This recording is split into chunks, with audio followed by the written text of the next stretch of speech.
Update ako sa aking lapnisa na natumba. So ito na siya ngayon, oh. Tuluyan na talaga siyang tuluyan na talaga siyang namatay. Wala nang wala nang dahon. Sayang. Ito pa naman yung ito pa naman yung puno ko na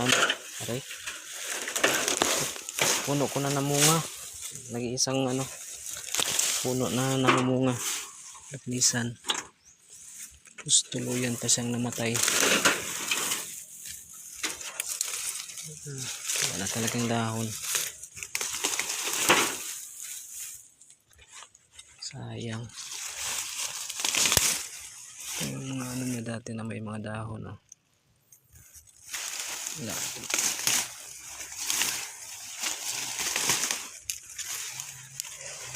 Sayang. Sa isang puno ko sana na namumunga.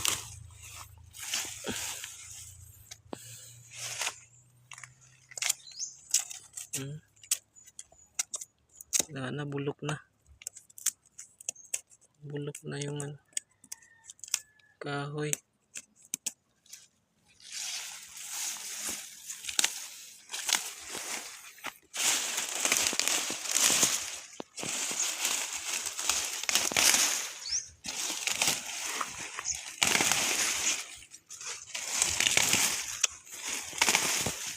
Sayang.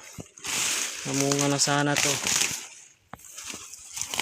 Marami, mapagkunan na tayo ng seeds.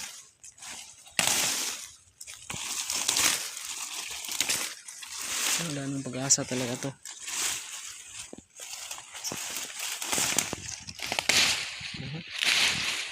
Wala nang pag-asa mabuhay. Dinidiligan ko pa ito palagi, oh. Ayan, basa-basa pa siya.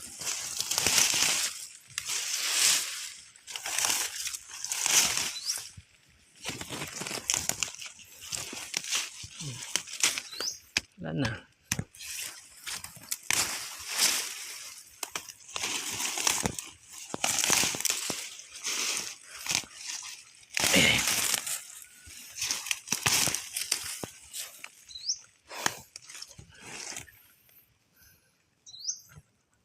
Na yung mga bulok na yung mga niya, oh. Yung ugat. Ayan. Nabulok na yung ugat. Walang amoy.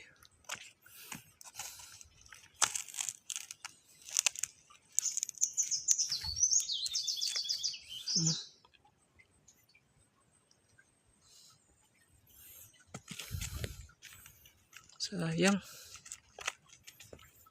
Kung kailan siya namumunga na, dapat.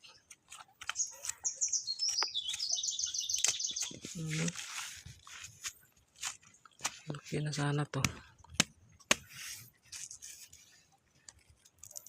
Unti-unti nabubulok. Unti-unti nang nabubulok ang kanyang kahoy mismo.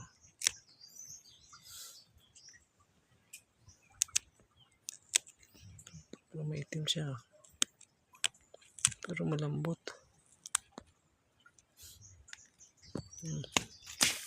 Wala na pag-asa na mabuhay. Tuluyan na talagang yung mga dahon. Patay. Sayang.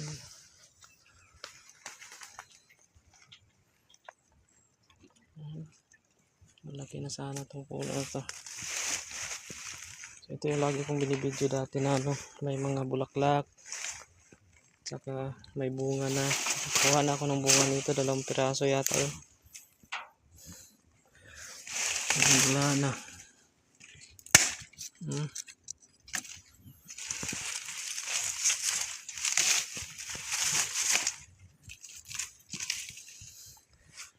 Wala na tayong magagawa dyan.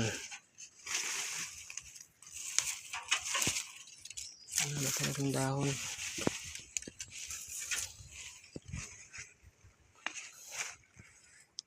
Yan, sayang. Ito naman yung iba kong lapnisan yun. Ayun, 2 puno. Yung isa dyan, markot. Pagkatabi. Tapos ito naman yung tumba. Halos babali na siya sa ano.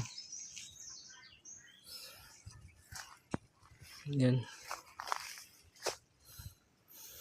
Meron doon isa. Yan o, maliit. Markot yun. So, tingnan natin din yung isa. Aking crayfish.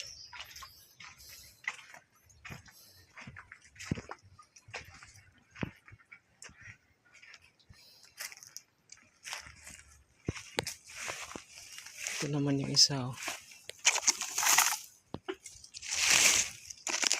Ay, nabubulok na rin. Ito talaga sayang talaga.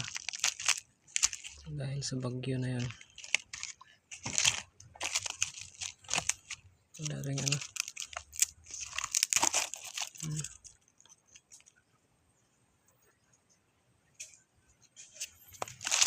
Nabulok na rin yung puno. Pero buhay pa to. Buhay pa to. Hindi ko na ito linisin para hindi siya mainitan.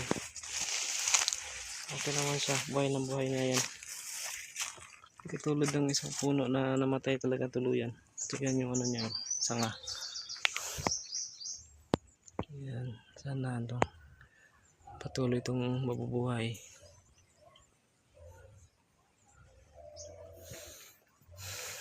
Yung isa lang na hinayang talaga ako doon kasi may nakakabunga na yon. Ito hindi pa ito namumulaklak kahit isang beses. So ayan, sana ay patuloy siyang mabubuhay kahit nakaganyan na siya.